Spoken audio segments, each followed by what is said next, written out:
BDPA created exposure for countless African American people in tech, opening doors often before others recognized what was possible.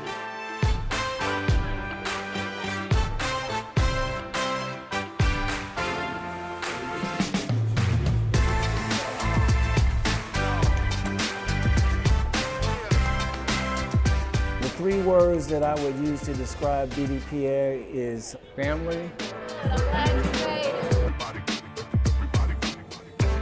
wonderful knowledge.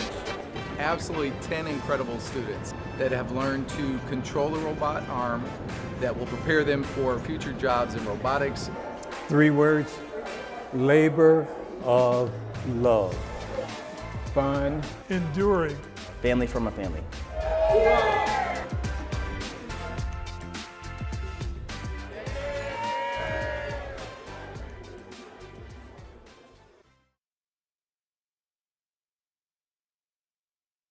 AI has the power to automate.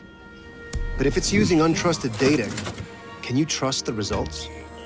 Your business doesn't just need AI, it needs the right AI for your business.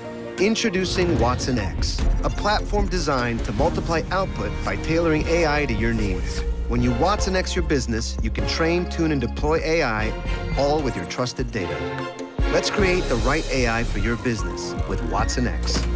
IBM, let's create.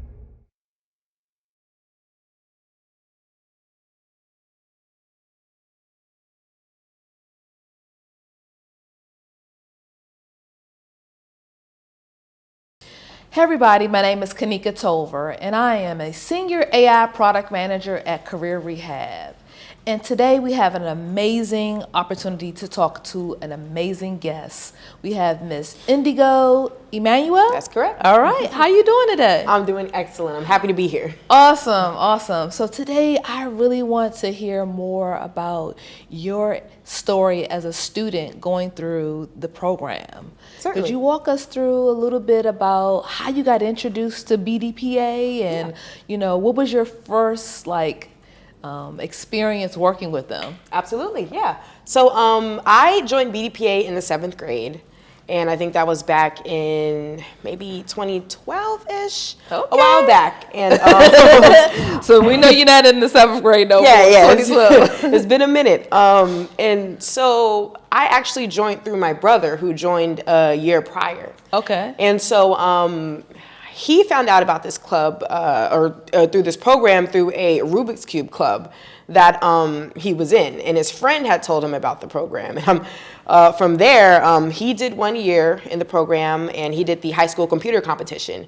And you know, I'll probably go over that a little bit more later on, but that's pretty much where you compete in a major coding competition. It's national, so there's BDPA chapters that come from all over the nation to compete in their skills.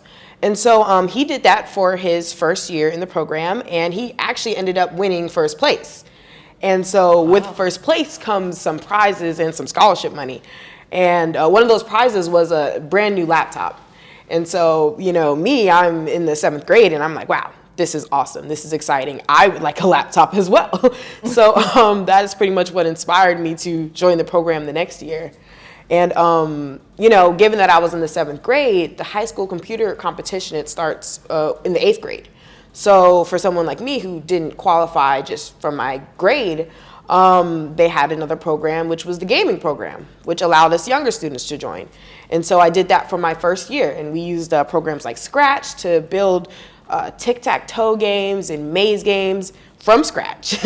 And I just had so much fun with that. It didn't feel like a class. It didn't feel like a chore to me to do this every Saturday. And I even, took these assignments home and started expanding upon them and coming back to class to present like the new stuff that I had researched. And so from there, then I joined the high school computing competition in the next year.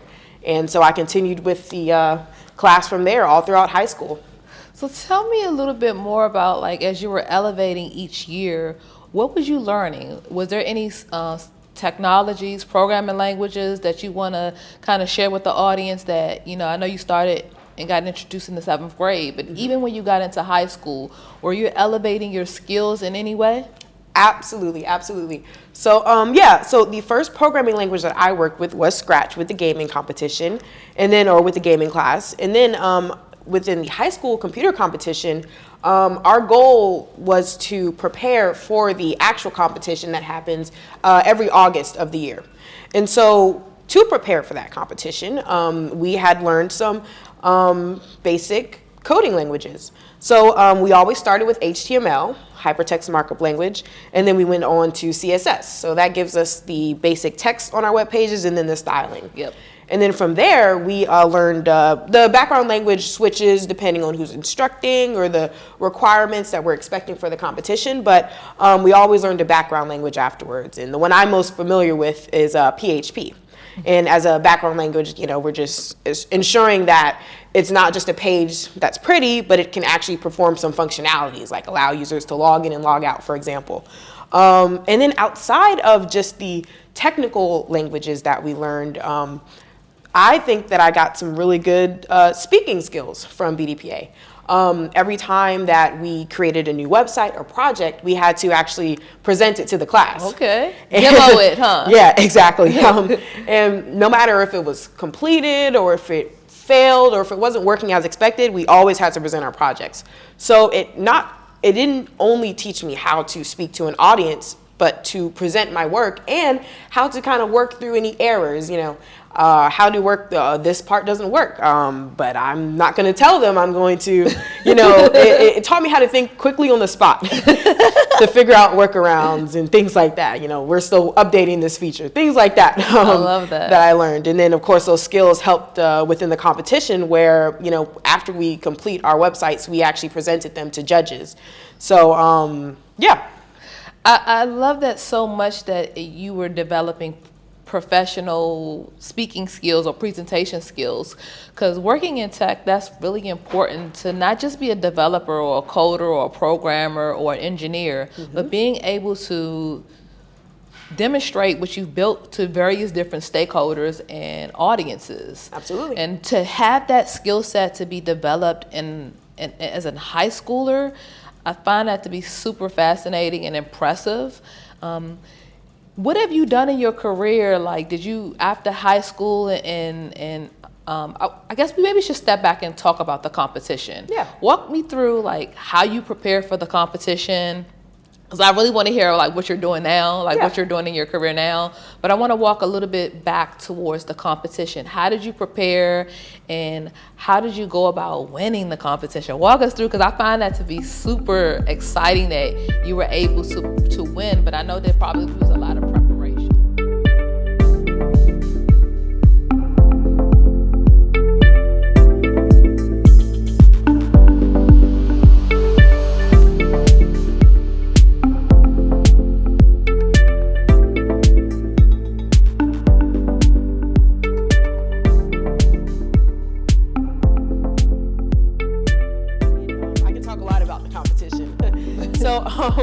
Yeah, that was pretty much our main goal with the class, prepare for the competition. So just to explain what the competition is exactly, you take chapters, BDPA chapters from all the different states that have students learning coding, essentially, and we all compete where we are given a prompt so that we can make a website pretty much on the spot with said prompt and present those to the judges. And so to get into a little bit more detail, back in my day, the program has definitely changed with time, which is good. Back in my day, we were given 8 hours as a team, and then we were given the prompt on the spot, in the room, with no internet. So we've got our computers, they're unplugged, and we've got our script, we've got our prompt, essentially, and we have to develop the website that they are requiring within that time. And then we present shortly after, and then after that we have an awards ceremony to see who got first, second, third, and then with that comes scholarship prizes and laptops and things such as that that my brother won. So given that we don't know the prompts going into the competition, you know, that makes preparation a little bit tricky. However, that also makes it so that, you know, when we practice and when we code, we're very well-rounded so that we can pretty much expect anything. So we learned how to code I would say generally. We learned the languages first, and then we were given many different types of projects. We were asked to make like a lottery system. We were asked to make like a Reddit type of forum website, all different types of scenarios that prepared us for the competition. That's and whatever impressive. we can accept. Thank you. Whatever we could expect. So yeah. And then I can actually go a little bit more into the competition and maybe talk about outside of the competition itself. These competitions are held at the annual BDPA conferences. Okay. So the competition is actually just one piece. Outside of it, all different types of tech professionals in the BDPA industry, they get together and they pretty much discuss all things tech, emerging tech, what they're doing in their tech careers, right? Everything tech. So did attending that, was it inspiring to be at the annual conference and to know that you're participating in the competition, but then to also see so many amazing other technology professionals? Absolutely, absolutely. And it kind of reminds me of another skill that we picked up being BDPA students, which is networking. I was definitely taught the importance of networking, where you're going to these conferences and you're like, wow, this guy, he's the CEO of his own company. He's got an AI company. Like, and of course, you're meeting these people and you're making your connections. And, you know, that stuff is very, very important. And I found even in a recent time within my life where, you know, I'm talking to these connections again and, you know, they are able to help me and we're able to update each other on what we're doing. So that was a very important part. And then another cool thing about the conferences is that, you know, they're pretty much held at a different place every year. Right. We oftentimes travel for them. So as a high school student, I'm like, awesome, we get to go check out another state. Right. Stay in a hotel Yep, and hang out exactly. and be able to go see what another city or state looks like. Exactly. Yeah. That's amazing. What type of pressure did you have when the competition was happening? Did you feel pressured? Did you feel scared? Did you feel like, hey, I'm not sure if I'm going to win? Mm-hmm. How did you deal with potential negative thoughts, or, you know, if you did have negative thoughts, maybe you felt confident because I know you said you did a lot of upfront training. Right. How did you feel like going through the competition process? Did you feel scared at all? Yeah, no, I think it's always going to be a little mix of fear, you know, anticipation. Right. I hope I win. I hope the problem is something that I know how to do. And just to also mention, these competitions, you're on a team of like 3 to 5. Okay. So you do have a support system. Yeah, so you're not alone. Yeah, absolutely. Yeah, that's amazing. I'll say it's mostly like anticipation, like excitement. Like, we've been training for this all year, and we're finally here, and we are just ready to go.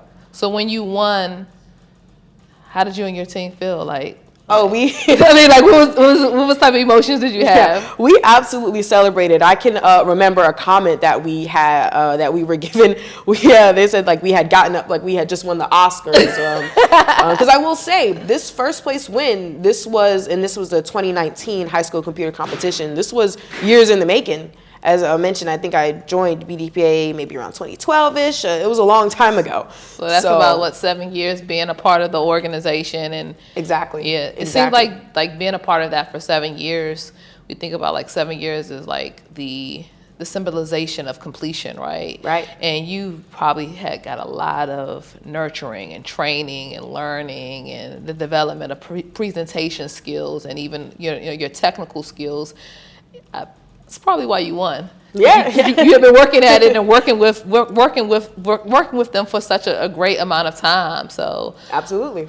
I would love to hear more about what are you doing right now. Yeah. I know that was in 2019 when you won.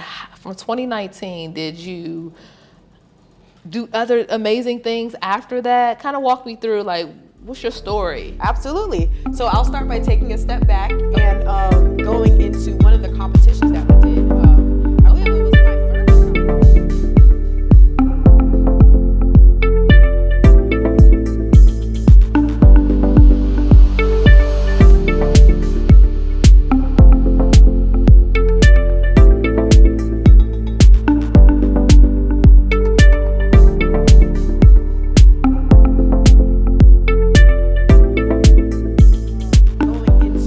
competition competition, actually. It was in New Orleans. And I was just so excited. I've heard so many great things. It's a fun city, and the food is amazing. Yeah. So we had the competition there, and you know, outside of just the coding and the convention itself, you get to travel and see the city. Yep. So I fell in love with New Orleans. So that kind of stuck with me throughout my time in high school. So I had decided that I'm going to attend Tulane University for college. Which is located in New Orleans. And so from 2019, I graduated high school in 2020, and I started at Tulane University. And there I got my bachelor's degree in 3 years in integrated application development. Okay. And then I got my master's degree in 1 more year in information technology management. And so to talk a little bit about... So hold on. Back us up. So you got a bachelor's degree in 3 years, and then you did another year to get your master's. That is so correct. you technically got 2 degrees in 4 years, and most people get 1 computer science degree or technical career in 4-year period. That's phenomenal. Thank you. That's amazing. Thank you. That's amazing. How did you do it? How did you do it? It's 2 things. The first thing is the high school that I went to, the Academy of Health and Sciences, it was a dual enrollment program. Okay. So in 2 years you earn your high school diploma, and then in another 2 years you earn your associate's degree. So from there, I'm kind of coming out of high school with an associate's degree, so I can apply those credits to college. But I will say it wasn't as easy as you would expect. You know, some schools are pretty strict about what credits they accept, and Tulane was one of them. Mm-hmm. So this kind of goes back into another lesson that I was taught by my mentor, Mr. Lou Shack. And he pretty much taught me, you know, within the industry of education and business, don't take the first no as your final answer. So I pretty much took that line and that mentorship with me throughout the rest of my life, pretty much. And, you know, with Tulane, they said, hey, we're not going to take all these credits. So I reached higher up. I said, well, I've already earned them. These are accredited. This is an accredited university. Let's go from there. So, you know, and I apply that into my daily life as well. So, right now, you had asked me, you know, where am I from? You know, yeah, school. I want to know because you've done amazing since, I mean, college. I want to know, what are you doing right now? Absolutely, absolutely. So, in my junior year, when getting my bachelor's degree, I started a summer internship working for NASA. Okay. So, yeah, so they had it it was a 1-semester internship, going back into, you know, not taking the first no. I pretty much would enact, hey, can I extend my internship? I loved it here. I think I did good work. So they extended me another year. Awesome. So I interned with NASA for a year. And then NASA interns, they were given a mentor. And so my mentor said, hey, you should take a tour of this other NASA site, NASA Goddard. So I said, absolutely. I would love to. So I took a tour. And the tour actually turned into an impromptu interview. Wow. On the spot, yeah, with the director of the software engineering division of NASA. So was that here in the Greenbelt? Yep, location? Greenbelt. Okay, Yes. Greenbelt, Maryland. For those Absolutely. that are listening. Yep, born and raised in PG County, so local. Me too. So I was like, I don't think she's talking about the Greenbelt, Maryland. Yep, NASA Goddard in Greenbelt. So, yeah, so from that impromptu interview, I was offered a full-time position contracting for NASA Goddard. Awesome. And I worked that role for 3 years. And so to get very current, as of Monday, you know, I've decided to switch my roles. And now from that previous job, I am now working as a cloud engineer and test for a company named Cloudforce. And it is Microsoft's Education Partner of the Year, and they essentially work on deploying AI agents out to universities, and then they can, you know, rename it and restructure it to however they need to, but the purpose of it is that it's a little bit more secure than the open-faced ChatGPT, where this is university-based AI technologies. So that's where I currently am. So you got into cloud computing, is what you're telling me? That is correct. Because you said you're going to be a cloud engineer. Correct. For Cloudforce.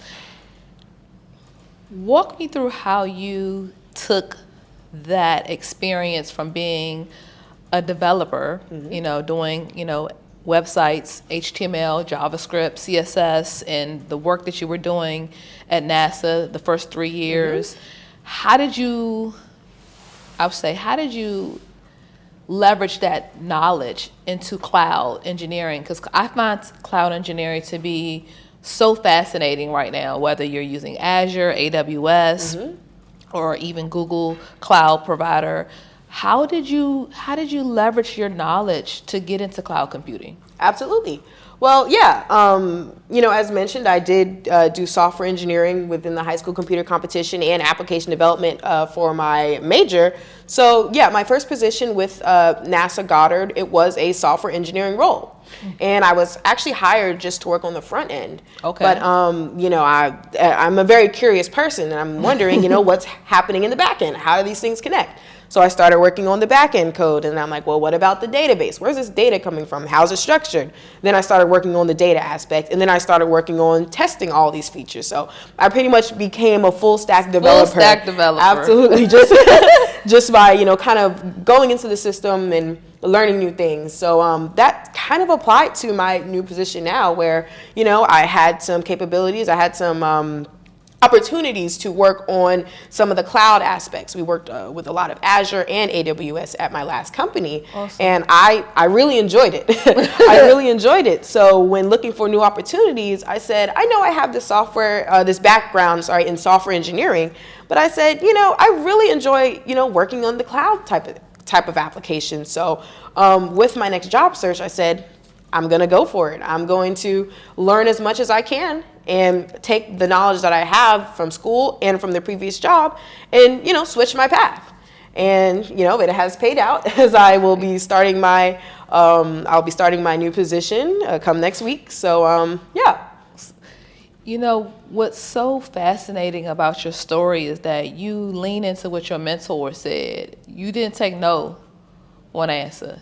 Every time you leveled up, whenever there was an obstacle that presented itself, you asked questions, you asked for extensions for your internships, you were hired to do front-end development, but you went in and you dived deeper into back-end and database development as well.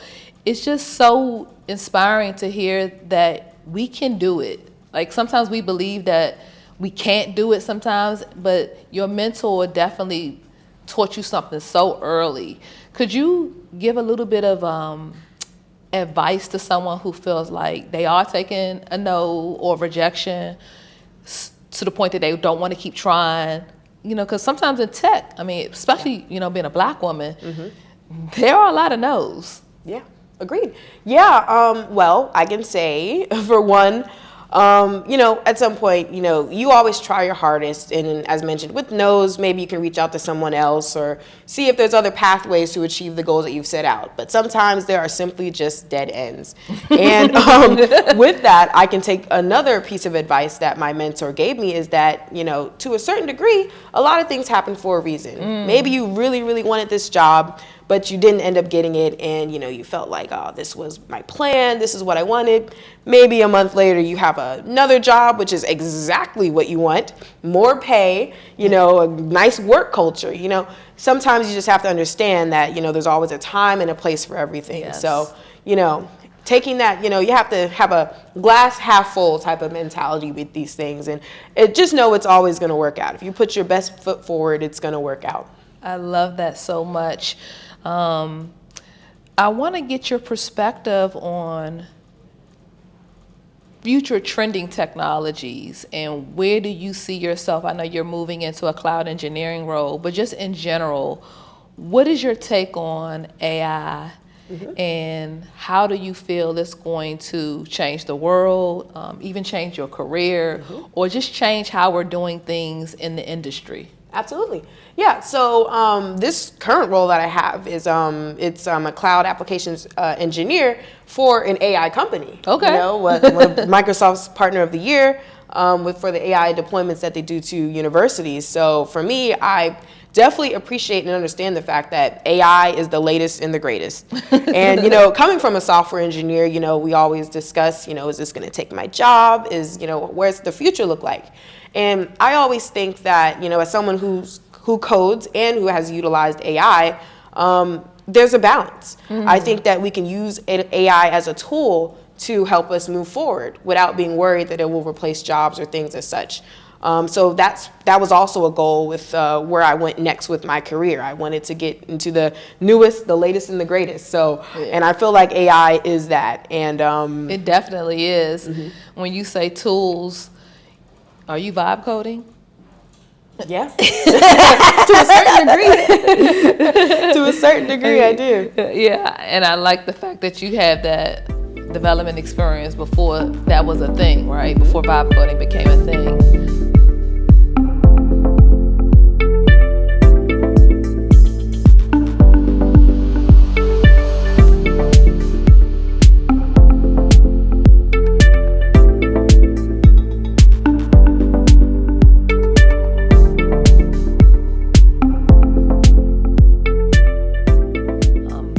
So I wanted to just kind of ask you one more question. BDPA, how did it transform your career and your life to where you are today? Because we started at the beginning of you talking about your story of being a 7th grader and being introduced to the organization through your brother. How do you think this organization, if you probably never got introduced to them, do you think you would be where you are today, or do you think it would have been a little bit harder? Right, that's a great question. And I will say that before I heard about BDPA, I wanted to be an artist in a certain way, but I really wasn't sure how. And so when I found out about game development to start, I was like, wow, this is an art form in its own way. I'm creating something from scratch. Literally the scratch application. And then same thing with coding. I'm developing and creating things from scratch, which is like the aspect of art that I really enjoyed. So, I always tell everyone that I wouldn't be where I am today without the BDPA program. And that is just honestly, that's honestly the truth. I always say, like with interviews, it's partially your technical skills, but it's also your speaking skills and how well you can present yourself. I got those skills from BDPA. Coming from the technical skills, I got those from BDPA as well. How to code, how to network, how to talk to judges, things like that. And, it's definitely been a really important piece of my life. And that's why outside of work, on Saturdays, I've now come back, now that I've graduated, and I am a robotics instructor to raise up the new generation just as I was. So that's amazing. That's amazing. It's like, the community gave to you, and now you're giving back to the community. Absolutely. Which is so important, and something that I do. I do a lot of giving back to the community, being in tech for almost 2 decades. It warms my heart to know that someone took a chance on pouring into me, and there's some girl or there's some boy out there that is looking for somebody to take a chance on them, because having a tech career has changed my life. I've been able to change other people's lives, and it's just endless money. I mean, you can really secure the bag out here. Absolutely. Because you've been going up and up and up, and you can make more money. You can change your family's life, and you can develop, financial wealth for yourself. But the most important thing that I get out of serving is showing someone else what someone showed me, and I think your story is so amazing, and I love the fact that you're an instructor. Absolutely. So thank you so much for spending time with me today to give me more information about who you are, and congratulations again on, getting this new cloud engineering role, and I know that you're going to continue to do great things. Thank you very much. Thank you. It's a pleasure. All right. Now, when any department goes out into the community, we're able to hear the positive responses. And that is a great feeling to know that what we're doing is affecting and impacting the community. In the past, we've heard negative responses about the city being unclean, there's a lot of trash on the ground, or the police, we never see them. It was important for our residents to feel as though that government was going to be responsive. People were relying on a 9 to 5 being able to contact about any issues that they had. we put together a very innovative app that gave our residents access. IBM assisted the City of Seat Pleasant to incorporate Watson into the My Seat Pleasant app. Any resident who has a question that they want to ask about the city on a 24-hour basis can go into the app and click on Watson to ask it a question. We had a tree fall, and instead of having to call City Hall, I just went and used the chat and said that there's a tree falling in the middle of the street, and they sent Public Works out to get it for me. I've used it to report potholes that are in the street. I've used it to see what's going on in the city. No matter where our Public Works director is, no matter where our employees are, they're able to log in because it is on IBM Cloud and get the service request in real time and respond, in a quick and efficient manner. It allows them to get to us sooner. On a weekend doesn't matter because it comes through, I'm going to get it. So I love it. I don't see how we ever did without it. When I think about BDPA, I think about legacy. Legacy is the lasting impact that exists when you're no longer here. Legacy is not about individual accomplishments. It's not about individual success. So when I think about BDPA, I think about it providing an opportunity for Black professionals in IT to create impact on students, on entry-level professionals, and on executives, from the classroom to the boardroom. Being here at BDPA Con 50 in Atlanta, celebrating half a century of innovation, is humbling and it's energizing. The Tech Dispute was born from a simple but powerful ideal. Technology moves faster, but conflicts tend to slow it down. Whether it's AI contracts, IP conflicts, software disagreements, we built a platform to resolve tech issues smarter, faster, and fairer. Winning first place is not just a personal milestone, it's a validation that our mission matters. Thank you to the judges, my fellow innovators in the competition and BDPA community for believing in what we're building. 50 years is quite some time, and the organization has flourished, not just lasted, not just survived, but it has thrived, and it makes me very proud and thankful. It's important to understand, why we do what we do. Right? Your value has to be driven through your mission statement, and then through that mission statement, you have to execute. There's too many organizations that talk a good talk. So here at Prolifics, we stay very quiet and we do the things in the back end. So this year, what I wanted to do is make sure we put our talent and our money where our mouths are, right? So we said, instead of giving the winner cash, what we're gonna do is give him the equivalent that I charge all of the big companies that I work with, and give them some of my best guys to put on their project. And we're gonna give them $8,000 of value in those hours because we want to see the project go. As I walked around today, seeing workshops on AI and robotics competitions, seeing our young people talking about things on the cutting edge of the industry and knowing that they are, in fact, the future. So for me, it's not just a question of looking back that we've lasted it for 50 years, but look at where we may be going. I joined BDPA in 1976. So from that time forward, BDPA has grown significantly. During my tenure and the presidents behind me, the organization grew to approximately 50 chapters around the country. In other words, BDPA was in every major city in the United States. We've grown as the technology has changed, so I've seen BDPA have a major role in the advancement of that technology. In the future, I would like to see BDPA provide think tank contributions with ideas and strategies for our lawmakers to follow, as well as continue to open doors for the youth who want to participate in the field of information technology. As a young Black woman in tech, You know, you have to be strong, you have to be a voice to those, and that's why I love working with students. We need someone to be there, to be an example to them, and that's what I love about BDPA. As we continue to grow with the different programs, we move to a younger audience, and I really hope to be here another 50 years involved in the organization, and I love what it is all about. I enjoy my opportunities that I have with BDPA, and I look forward to creating even more legacy as time goes forward, because I want it to last beyond me.